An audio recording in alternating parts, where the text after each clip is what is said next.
Hello friends, welcome back to our channel Knowledgeshala with Nidhi Jain.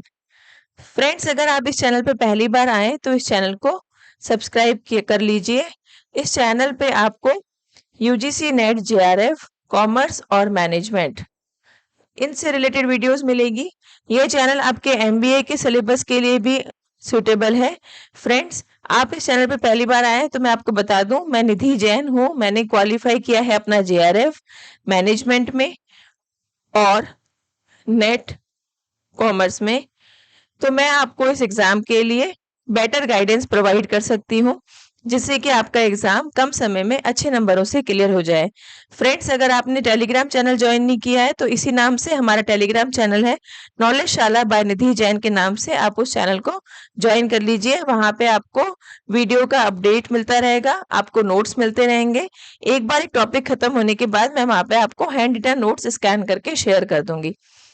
तो friends, आज हम करेंगे बहुत ही important topic, approaches in the schools of management.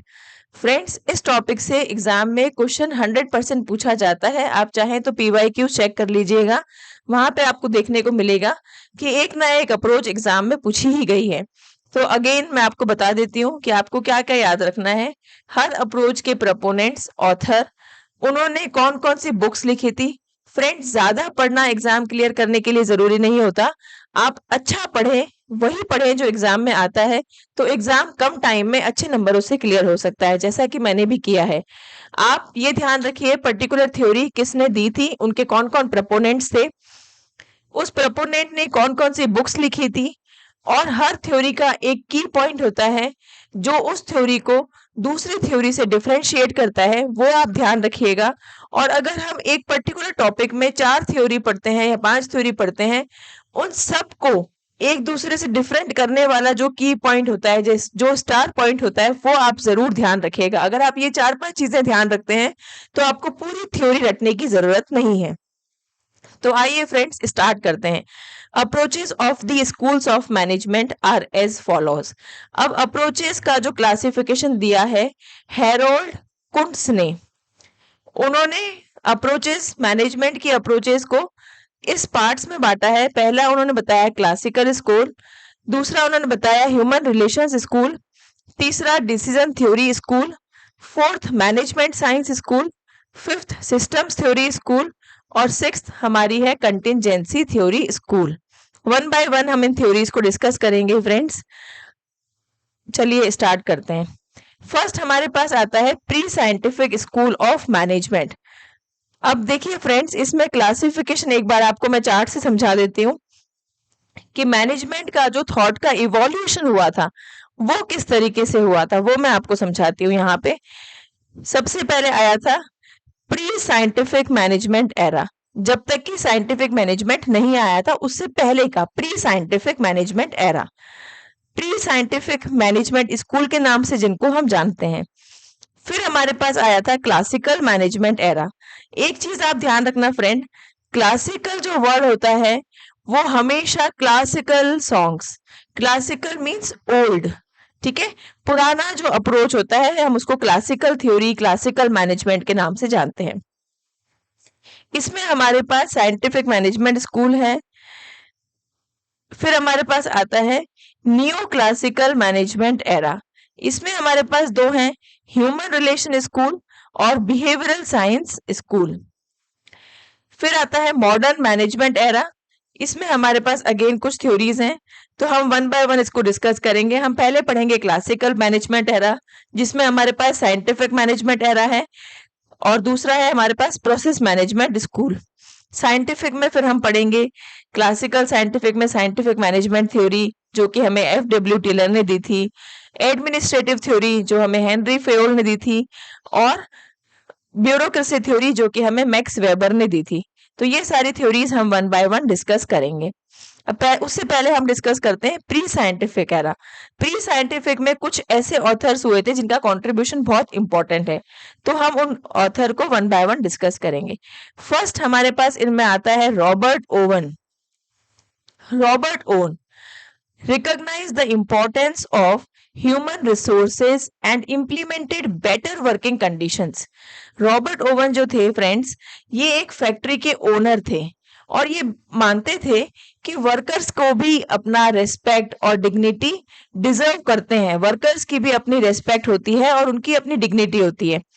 ठीक है, तो ये खुद फैक्ट्री के ओनर थे, इनको वर्कर्स से ज्यादा पता था कि वर्कर्स, और इनका ये मानना था कि वर्कर्स को अगर बेटर वर्किंग कंडीशन दी जाए तो वर्कर्स ज्यादा प्रोडक्टिव कर सकते हैं। ठीक है, इन्होंने इंपॉर्टेंस दी थी ह्यूमन रिसोर्सेज को, वर्कर्स पे बहुत फोकस किया था, और इन्होंने 3 चीजें हमें बताई थी। 8 आवर्स लेबर, जो 8 घंटे का लेबर, 8 घंटे का रिक्रिएशन और 8 घंटे का रेस्ट। इन्होंने 24 आवर्स का जो हमारा डे होता है उसको 3 इक्वल 8 घंटे के 3 पार्ट्स में डिवाइड कर दिया था। पहला 8 घंटे काम करेंगे, 8 घंटे रिक्रिएशन और 8 घंटे उनको रेस्ट भी चाहिए। ठीक है ना फ्रेंड्स, क्योंकि लगातार इंसान काम करता है तो उसको फटीग हो जाती है, थकान हो जाती है, इसलिए 8 घंटे काम और 8 घंटे रेस्ट और 8 घंटे रिक्रिएशन, ये 3 पार्ट्स में उन्होंने डिवाइड किया था। तो अब आपको याद क्या क्या करना है यहाँ पे, रॉबर्ट ओवन जब आपके दिमाग में आएंगे तो आपके पास 3 चीजें आनी चाहिए। फैक्ट्री के ओनर थे, वर्कर से बहुत कनेक्टेड थे, वर्कर्स की डिग्निटी और रेस्पेक्ट पे फोकस किया था, ये मानते थे कि वर्कर्स को बेटर वर्किंग कंडीशन प्रोवाइड की जाए तो उनकी प्रोडक्टिविटी इंक्रीज हो सकती है, और सबसे इंपॉर्टेंट उन्होंने 24 घंटे के दिन को 3 अलग अलग 8 घंटे के पार्ट्स में डिवाइड किया था। इतना सा आपको याद रखना है। उसके बाद हम आगे चलते हैं, Charles Babbage. Charles Babbage friends आपने सुना होगा, कंप्यूटर के पायोनियर माने जाते हैं, और ये एक मैथमेटिशियन थे ये। इन्होंने मैनेजमेंट में मैथमेटिक्स की अप्रोच बताई थी। He focused on creating efficiencies of production through the division of labor, management and labor cooperation and applying mathematics to management. Mathematician थे तो उन्होंने अपनी मैथ्स को मैनेजमेंट पे अप्लाई किया था। मैथ्स की एप्लीकेशन किस पे बताई थी, मैनेजमेंट पे बताई थी। ठीक है, अब देखिए फ्रेंड्स, बुक आ गई। बुक आपको ध्यान रखनी है, इन्होंने एक बुक लिखी थी on the economy of machinery and manufacturers. कहीं कहीं पे आपको ये इस तरीके से भी मिलेगा title, on the economy of manufacturers and machinery. ठीक है, तो ये एक बुक है जो चार्ल्स बेबेज ने लिखी थी। अब ये आप ध्यान रखना, on the economy of machinery and manufacturers written by Charles Babbage. He was a mathematician, engineer, and Babbage originated the concept of digital programmable computer. He is best known for the difference engine. अब जब Charles Babbage की बात आएगी तो आपको क्या क्या याद रखना है, मैथमेटिशियन थे, मैथ्स को अप्लाई किया मैनेजमेंट पर, उन्होंने एक बुक लिखी जिस बुक का नाम है on the economy of machinery and manufacturers.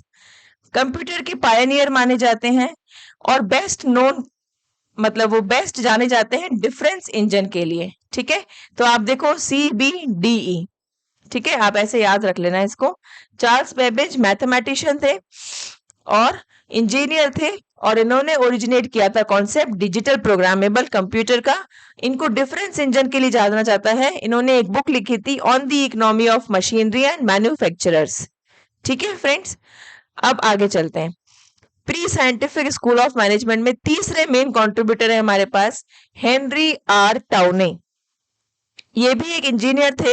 इन्होंने मैनेजमेंट को new social role for engineers, ठीक है, मैनेजमेंट को कैसे देखा, new social role for engineers. He was an early systematizer of management. इन्होंने सबसे पहले मैनेजमेंट को सिस्टमैटिक करने पे फोकस किया था। ठीक है, रॉबर्ट ओवन ने क्या किया, ह्यूमन रिलेशंस पे, वर्कर्स की प्रोडक्टिविटी पे ध्यान दिया। चार्ल्स बेबेज ने मैथ्स को इंक्लूड किया, डिजिटल इंजन के लिए जाने जाते हैं। और हेनरी आर टाउन ने अर्ली सिस्टमैटाइजर थे, इन्होंने सिस्टमैटिक किया था मैनेजमेंट को। अगेन बुक आ गई, बुक ध्यान रखनी है। इन्होंने कौन सी बुक लिखी थी, evolution of industrial management, evolution of industrial management written by Henry R Towne. अब इस बुक में क्या किया था उन्होंने, गेन शेयरिंग का यूज किया था। Friends, what is gain sharing, जब हम प्लान्स पढ़ेंगे ना तो आप प्लान्स में भी सुनोगे gain sharing. What is gain sharing, gain sharing एक ऐसा प्लान होता है जिससे वर्कर्स की प्रोडक्टिविटी इंक्रीज होती है। वर्कर्स की प्रोडक्टिविटी कैसे बढ़ेगी गेन शेयरिंग से, इसका मतलब ये होता है कि मैनेजमेंट को अपना प्रॉफिट प्रॉफिट में से एक हिस्सा वर्कर्स को देना होता है। अब सोचो फ्रेंड्स कि इससे प्रोडक्टिविटी कैसे इंक्रीज होगी। जब वर्कर्स को ये लगेगा कि भाई 20,000 का प्रॉफिट हुआ तो उसमें से हमें 200 रुपए मिले, अगर यही प्रॉफिट 2 लाख का हो जाएगा तो उसके बेसिस पे हमें एक हिस्सा मिलेगा। गेन शेयर मतलब आप जितना गेन करोगे उसमें से कुछ शेयर वर्कर्स को दोगे। तो अपने आप ही सीधी सी बात है फ्रेंड्स कि अगर आप अपने प्रॉफिट का कुछ हिस्सा वर्कर्स को देते हो तो उनको भी लगता है कि उनकी एक मेहनत, जो उन्होंने मेहनत की है जिससे मैनेजमेंट ने इतना फायदा कमाया, उस फायदे का अगर वो हमारे साथ शेयर कर रहे हैं, उस बेनिफिट को, उस गेन को, तो वो ज्यादा काम करते हैं, मोटिवेशन मिलता है उनको फ्रेंड्स। ठीक है, कल मैंने आपको पेपर 1 की क्लास में बताया था कि लर्निंग की जब हम थ्योरीज कर रहे थे कि रिवॉर्ड और पनिशमेंट, रिवॉर्ड से जो पॉजिटिव रीइंफोर्समेंट है उससे क्या मिलता है, बच्चे को पॉजिटिव मोटिवेशन मिलता है। तो जब वर्कर्स के साथ हम अपना प्रॉफिट शेयर करते हैं तो वर्कर्स को पॉजिटिव मोटिवेशन मिलता है। उन्होंने एक बुक और लिखी थी, the general principles of organization, जो किस पे अप्लाई होती है, इंडिविजुअल मैन्युफैक्चरिंग एस्टेब्लिशमेंट पे अप्लाई होती है। ये आप ध्यान रखिएगा, हर एक ऑथर के बुक याद रखिएगा आप, उसका बुक और उनका मेन कंट्रीब्यूशन। देन हम आते हैं साइंटिफिक मैनेजमेंट। साइंटिफिक मैनेजमेंट हमें एफ.डब्ल्यू. टेलर, इनका पूरा नाम था फ्रेडरिक विंसलो टेलर, ये आपने एमबीए में भी पढ़ा होगा, जो एमबीए के हमारे स्टूडेंट्स हैं वो तो अभी पढ़ रहे होंगे। Scientific management given by F W. Taylor. ठीक है, साइंटिफिक मैनेजमेंट के प्रिंसिपल्स क्या थे?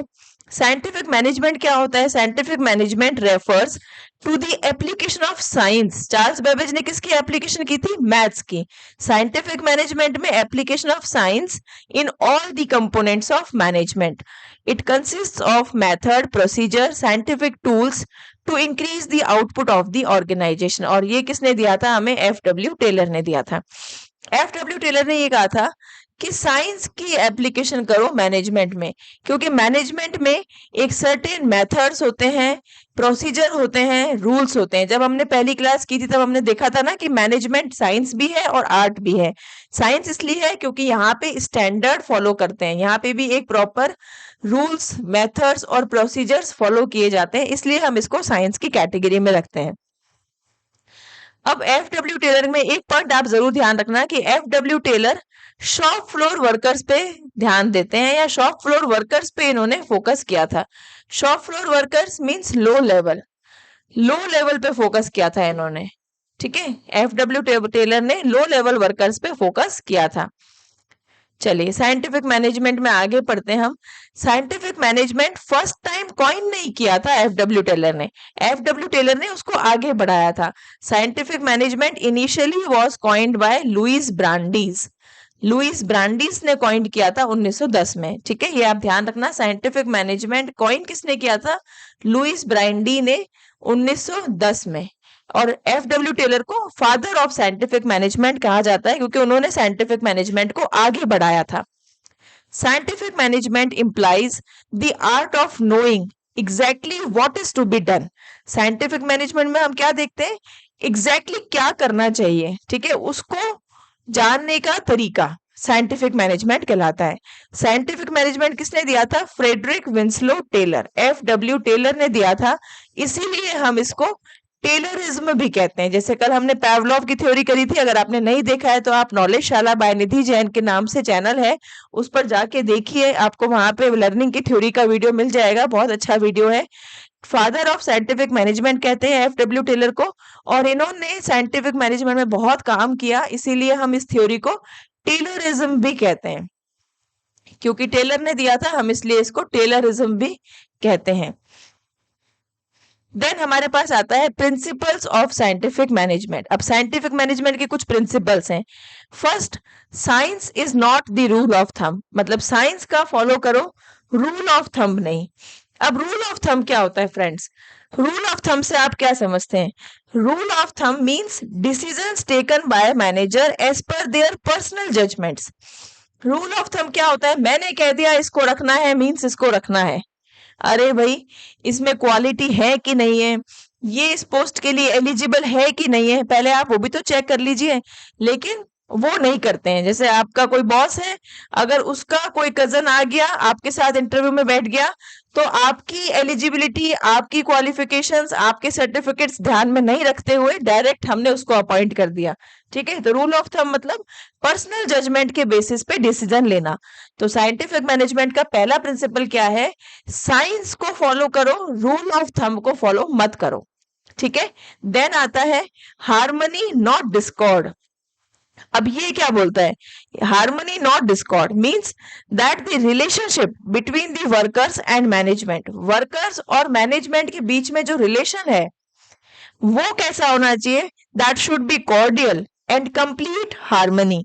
मतलब उसमें क्या होना चाहिए? एक हार्मनी होनी चाहिए, अच्छा रिलेशन होना चाहिए उनका, डिस्कॉर्ड नहीं होना चाहिए, वहां पे डिस्प्यूट्स नहीं होने चाहिए।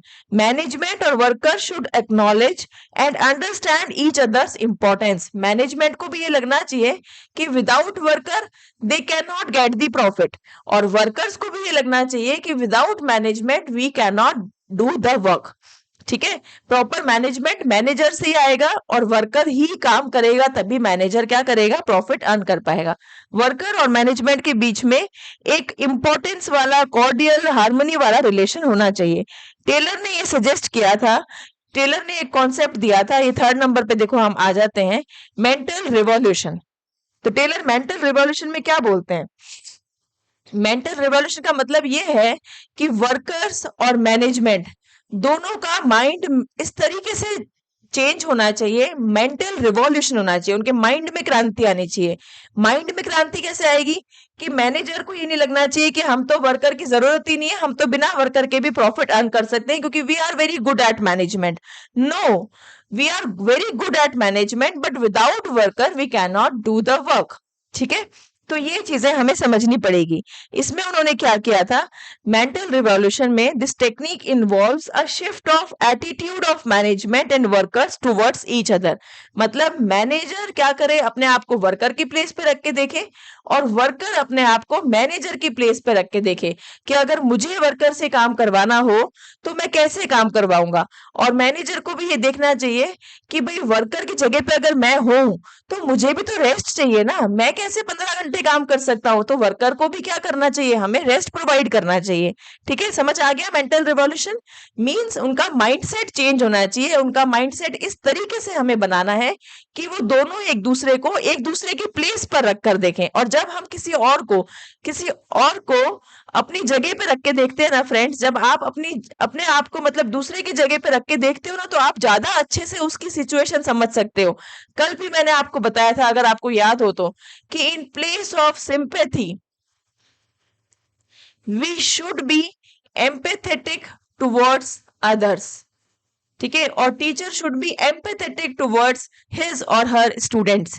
क्योंकि जब हम एम्पैथेटिक होके सोचते हैं ना फ्रेंड्स, मैंने ये चैनल क्यों बनाया? क्योंकि मैंने खुद ने क्लियर किया एग्जाम, तो मुझे पता है कि ज्यादा पढ़ने से क्लियर नहीं होगा, स्मार्ट तरीके से पढ़ना पड़ेगा। आप साइंटिफिक मैनेजमेंट को 15 घंटे पढ़ते रहो, 15 पेज पढ़ो साइंटिफिक मैनेजमेंट के, 15 पेज में साइंटिफिक मैनेजमेंट लिखो, उससे तो बुक बनेगी, लेकिन उससे एग्जाम क्लियर नहीं होगा। क्योंकि एग्जाम में तो कुछ पॉइंट से पूछे जाएंगे साइंटिफिक मैनेजमेंट के, तो 15 स्लाइड साइंटिफिक मैनेजमेंट के बनाने से तो कोई मतलब ही नहीं है।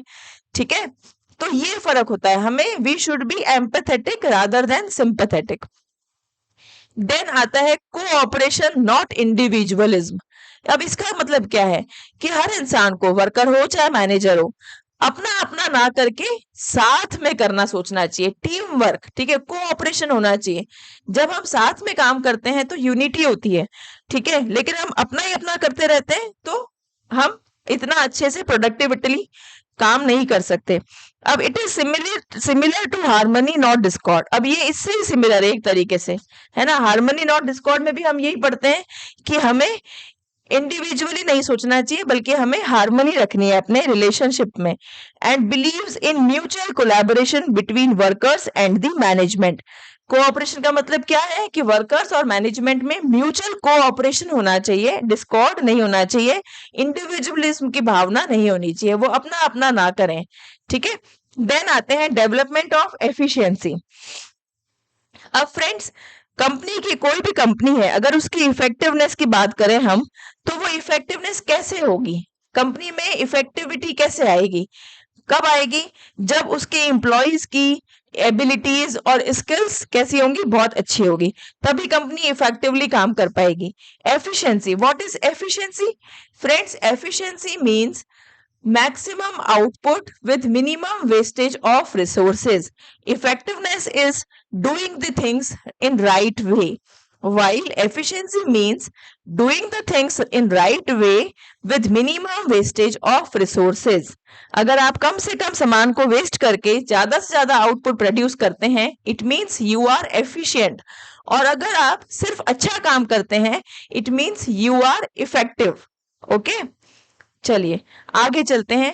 Techniques of scientific management. अब फ्रेंड्स इसको भी ध्यान से समझ लेना, टेक्निक्स ऑफ साइंटिफिक मैनेजमेंट से भी आपके एग्जाम में क्वेश्चन पूछा जाता है। फर्स्ट टेक्निक है functional foremanship. Functional foremanship, Taylor ने कॉन्सेप्ट दिया था फंक्शनल फोरमैनशिप का। ये किसके बेसिस पे दिया था? ये उन्होंने दिया था स्पेशलाइजेशन के बेसिस पे। स्पेशलाइजेशन के बेसिस पे उन्होंने एक कॉन्सेप्ट दिया था फंक्शनल फोरमैनशिप। फंक्शनल फोरमैनशिप क्या है? एक फैक्ट्री को मैनेज करने की टेक्निक है, जिसमें ये बोलते हैं कि एक बॉस नहीं होना चाहिए, हर इंसान को डिफरेंट स्पेशलाइज्ड रोल्स देने चाहिए। मतलब अगर कोई ए इंसान है, वो किसी काम में परफेक्ट है तो उसको वो काम दिया जाए। बी इंसान है, वो किसी काम में परफेक्ट है तो उसको वो काम दिया जाए। On the basis of his or her specialization, we should provide work to the manager.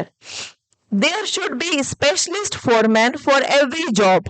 Taylor rejected the concept of unity of command. अब यहाँ पे जब मैं आपको एडमिनिस्ट्रेटिव थ्योरी कराऊंगी फेओल की, तब मैं आपको दोबारा बता दूंगी, पर यहाँ पे आप एक चीज ध्यान रखिएगा, जो एडमिनिस्ट्रेटिव थ्योरी में फेओल ने हमें एक कॉन्सेप्ट दिया था unity of command.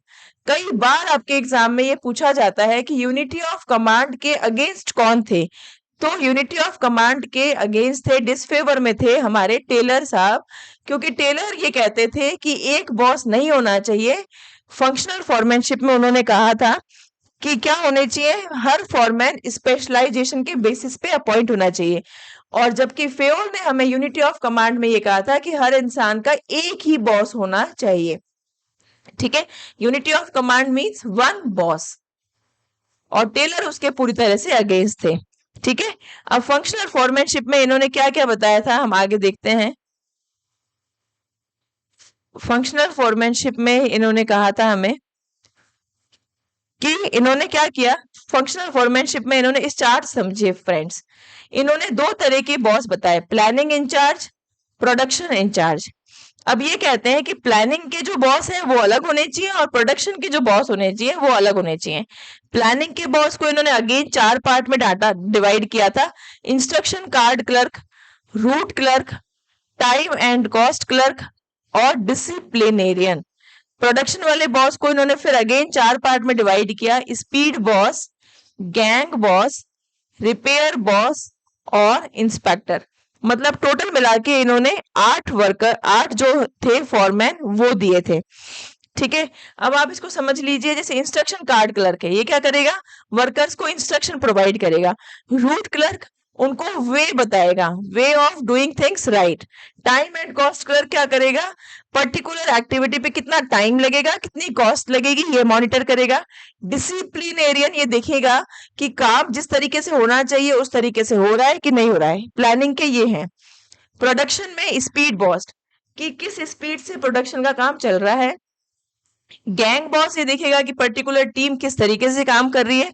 Repair boss अगर कहीं पे कोई पार्ट रिपेयर करना है या किसी पार्ट को, किसी चीज को रिपेयर की नीड है तो रिपेयर वाला देखेगा। इंस्पेक्टर क्या करेगा? मॉनिटर करेगा।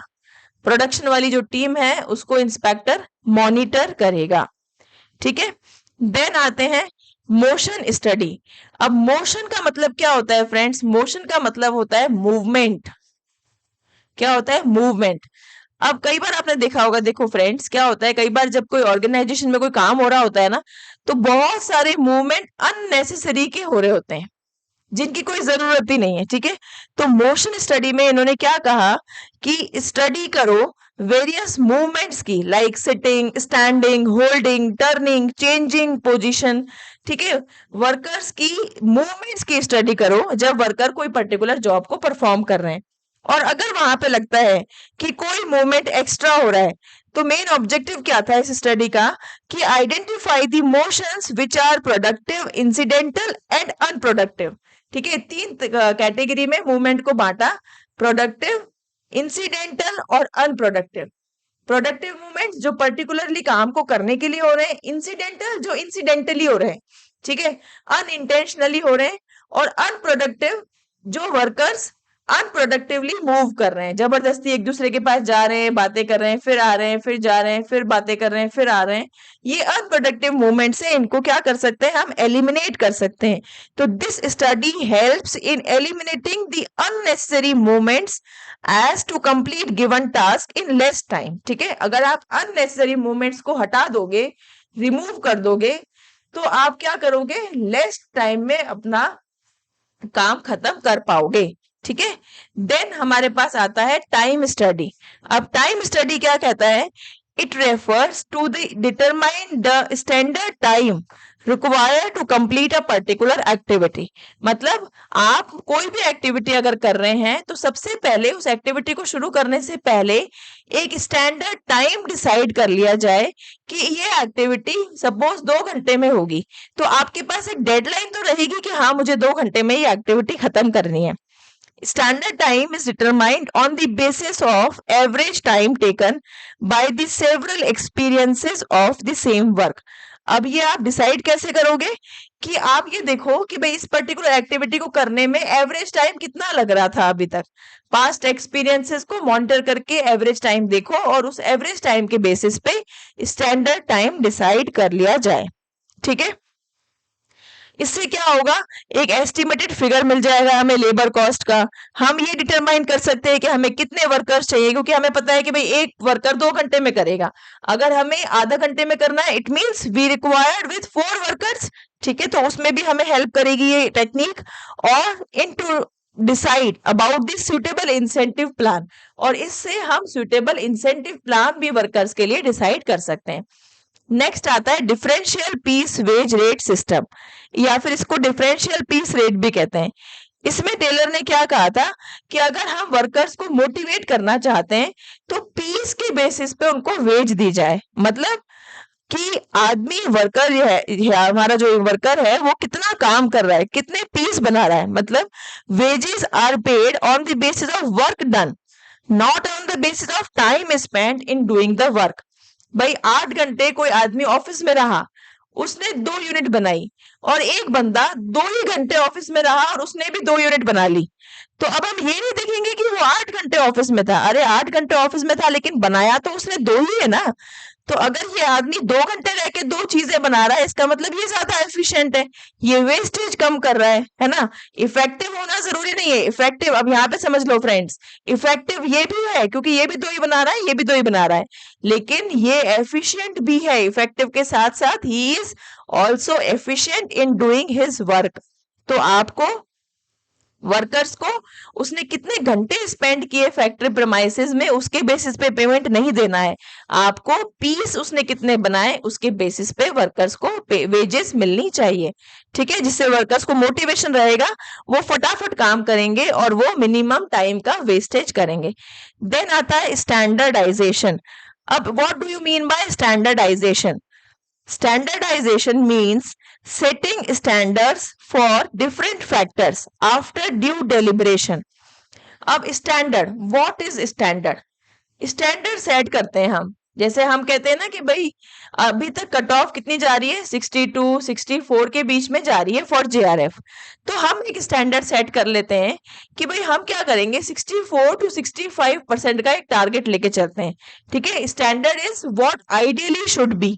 ठीक है, तो स्टैंडर्ड जब आप सेट करते हो तो आप क्या करते हो, स्टैंडर्ड से थोड़ा बहुत डेविएट हो भी जाओ लेकिन आप अपना टारगेट हिट कर लेते हो। ठीक है, तो स्टैंडर्डाइजेशन में इन्होंने क्या बताया था कि हमें डिफरेंट डिफरेंट फैक्टर्स के लिए स्टैंडर्ड सेट करने हैं, and the worker is expected to do the standard amount of work every day. Worker को भी आप बता दो कि भाई आपका स्टैंडर्ड है 5 units per day, you have to manufacture 5 units in a day। ठीक है।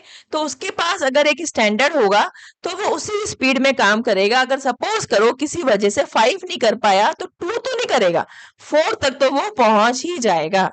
तो it is the benefit of setting standards और it is the benefit of setting doing the standardization. ठीक है। नेक्स्ट आते हैं work study. Now, what is work study? Work study means to conduct the deep analysis of all the activities being performed in the organization. ठीक है। मतलब आप ये देखो, मॉनिटर करो कि ऑर्गेनाइजेशन में क्या क्या काम किया जा रहा है, लेकिन वो मॉनिटर करते टाइम आपका मेन ऑब्जेक्टिव क्या होना चाहिए कि जो आउटपुट निकल रही है वो minimum cost per maximum possible quality निकले। मतलब क्वालिटी मैक्सिमम हो और कॉस्ट क्या हो, मिनिमम हो।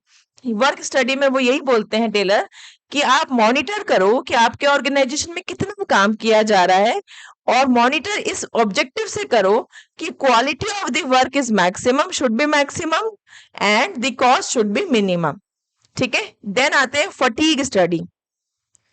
फटीग स्टडी का मतलब क्या होता है? देखो, फटीग मतलब जब कोई इंसान काम करता है तो वो थक जाता है तो उसको रेस्ट चाहिए होता है and the rest refreshes the workers. Rest करने से वर्कर क्या हो जाता है, रिफ्रेश हो जाता है। जैसे सपोज करो कि आप सुबह से पढ़ रहे हो, आपने 4 घंटे पढ़ाई की, अब आप क्या करो, आधा घंटे का 1 घंटे का रेस्ट ले लो। ठीक है। तो उस 1 घंटे के रेस्ट के बाद जब आप 2 घंटे दोबारा पढ़ोगे तो आपकी प्रोडक्टिविटी इंक्रीज हो जाएगी। इंस्टेड ऑफ कि भाई आप 4 घंटे पढ़ रहे हो उसके बाद भी आप लगातार पढ़ते रहो पढ़ते रहो पढ़ते रहो, तो अगर आप कंटिन्यू पढ़ते रहोगे तो फटीग हो जाएगा, आप थक जाओगे और आप इतनी एफिशिएंटली प्रोडक्टिविटी को शो नहीं कर पाओगे। आप पढ़ते तो रहोगे पर आप अगर रेस्ट करके जितना 2 घंटे में पढ़ लेते उतना आप विदाउट रेस्ट 4 घंटे पढ़ के भी उतनी आउटपुट आप नहीं दे पाओगे। ठीक है। तो main objective of this study was to maintain the efficiency level of workers. ठीक है। एफिशिएंसी पे बहुत फोकस किया था टेलर ने। ये बोल रहे थे कि भाई इफेक्टिव होना अच्छी बात है लेकिन at the same time worker should be efficient in his work. ठीक है। हर चीज में इनका यही दिखता है। यहाँ पे स्पेशलाइजेशन, यहाँ पे मोशन स्टडी, टाइम स्टडी, सबका क्रक्स क्या है कि उनका फोकस एफिशिएंसी पर था रादर देन योर इफेक्टिवनेस। ठीक है। पीस वेज रेट सिस्टम देने के पीछे यही ऑब्जेक्टिव था कि एफिशिएंसी पे फोकस किया जाए। देन आते हैं मेथड स्टडी। अब what do you mean by method study? Method study refers to identify the most suitable way to do a particular activity. मैंने आपको उस दिन बताया था मेथड जनरल जब हमारी क्लास हुई थी मैनेजमेंट वाली, अगर आपने नहीं देखी है तो प्लीज उसको देख लीजिएगा फ्रेंड्स। वहां पे मैंने आपको बताया था कि मेथड स्टडी मतलब, मेथड का मतलब ये होता है कि एक स्टेप जो आप लेते हो काम को, process is sequence of methods, while method is particular way of doing particular activity. एक एक्टिविटी को करने का पर्टिकुलर मोस्ट सुटेबल वे होता है method. To conduct this study process chart and operation research techniques are used. अब उन्होंने क्या use किया था? ऑपरेशन टेक्निक यूज किया था, जो ऑपरेशन रिसर्च आपका सिलेबस में भी है, ऑपरेशन रिसर्च। ठीक है। तो ऑपरेशन रिसर्च में पर्ट सीपीएम यूज किया था। इनका मेन ऑब्जेक्टिव क्या था कि कॉस्ट को मिनिमाइज कर दो, जो प्रोडक्शन की कॉस्ट हो रही है उसको मिनिमाइज कर दो और quality and level, consumer satisfaction का जो क्वालिटी और लेवल है उसको इंक्रीज कर दो। तो फ्रेंड्स फटाफट से रिवाइज कर लेते हैं। Functional foremanship, motion study, functional foremanship, specialization के बेसिस पे बॉस बनाना, मोशन स्टडीज मिनिमम करना मूवमेंट को, time study standard time set करना, differential piece wage rate system, worker को टाइम स्पेंड के बेसिस पे पैसा नहीं देना, उसने कितना आउटपुट बनाया, कितने पीस बनाए उसके बेसिस पे पैसा देना, standardization, setting the standard of doing the task, particular worker को पर्टिकुलर स्टैंडर्ड दिया जाए। वर्क स्टडी, आप मॉनिटर करो आपके ऑर्गेनाइजेशन में कैसे काम हो रहा है और इस ऑब्जेक्टिव से मॉनिटर करो कि maximum quality with minimum cost produce हो। फटीग स्टडी, वर्कर्स को रेस्ट देना चाहिए क्योंकि रेस्ट के बाद उनकी प्रोडक्टिविटी इंक्रीज हो जाती है। Method study, finding the suitable most suitable method of doing a particular task. So friends, ये था हमारा साइंटिफिक मैनेजमेंट। नेक्स्ट वीडियो में हम करेंगे एडमिनिस्ट्रेटिव मैनेजमेंट। अगर आपने अभी तक चैनल को सब्सक्राइब नहीं किया है फ्रेंड्स, तो प्लीज आप नॉलेजशाला बाय निधि जैन को सब्सक्राइब कर लीजिए। मैं 90% आपका सिलेबस करवा दूंगी। मेरी कोशिश ये है कि 2 महीने में, जून के एंड में या जुलाई में, जब तक आपका एग्जाम होता है, एटलीस्ट वो टॉपिक्स फटाफट से कवर कर दूं जिनसे आप अपने एग्जाम में 70 to 80% क्वेश्चंस को अटेम्प्ट कर पाएं। 100% कोर्स कराना मेरा ऑब्जेक्टिव नहीं है। मेरा इतना करा दूंगी मैं। मेरा ऑब्जेक्टिव ये है कि मैं एटलीस्ट 70 to 80% क्वेश्चंस आपके अटेम्प्ट करवा दूं एग्जाम में। ठीक है फ्रेंड्स, तो ये तभी होगा जब आप इस चैनल को सब्सक्राइब कर लेंगे। इसी सेम नाम से हमारा टेलीग्राम ग्रुप है, आप उसको भी ज्वाइन कर लीजिएगा फ्रेंड्स।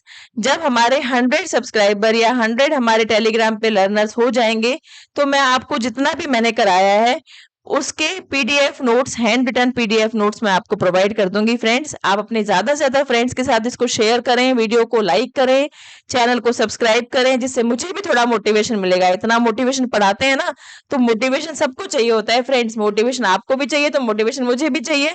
ठीक है, मैंने अपना जेआरएफ निकाला है मैनेजमेंट में, कॉमर्स में भी मेरा नेट निकला है, 2 लगातार एग्जाम्स निकाले हैं मैंने, वो भी अलग अलग 2 सब्जेक्ट्स में। तो फ्रेंड्स, नॉलेज है मेरे को, इसलिए आप नॉलेजशाला को सब्सक्राइब कर लीजिए और नॉलेजशाला बाय निधि जैन के नाम से हमारा टेलीग्राम चैनल है, उसको ज्वाइन कर लीजिए। Okay friends, bye bye. पढ़ते रहिए, मुस्कुराते रहिए और अपना ध्यान रखिए फ्रेंड्स। गर्मी बहुत है, अपना ध्यान रखिए। Take care, bye bye.